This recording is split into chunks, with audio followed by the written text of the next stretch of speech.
Quand la saison 1 nous est présentée, Damon est le grand méchant de cette histoire, le diable incarné, et Stephen essaye coûte que coûte de maintenir Elena loin de Damon, car il craint qu'il s'en prenne à elle pour des raisons de vengeance, tout ça. Tu comprends pas ce que Damon est en train de faire?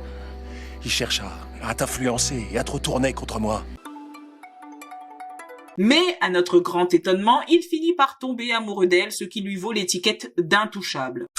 Damon est méchant, mais Elena a tellement un grand cœur qu'elle ne peut résister à l'envie de lui tendre la main et de voir en lui le meilleur, malgré les mises en garde de Stephen. Elle va même jusqu'à vouloir régler la situation entre les deux frères parce que, vous savez, dans le monde d'Elena Gilbert, le mal c'est vraiment pas bien et elle ne le supporte pas du tout.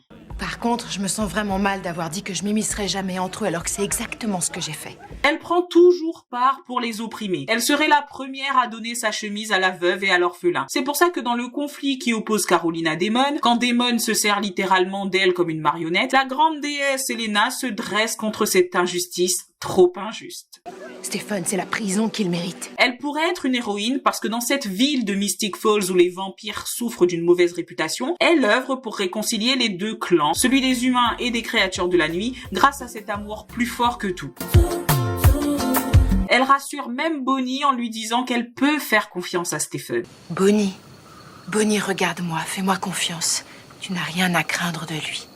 Elle pousse Stephen à accepter sa nature face à elle. Elle est brave, cette bonne femme. Te cache pas de moi. Mais enfin, ma belle, n'oublie quand même pas qu'il pourrait te bouffer.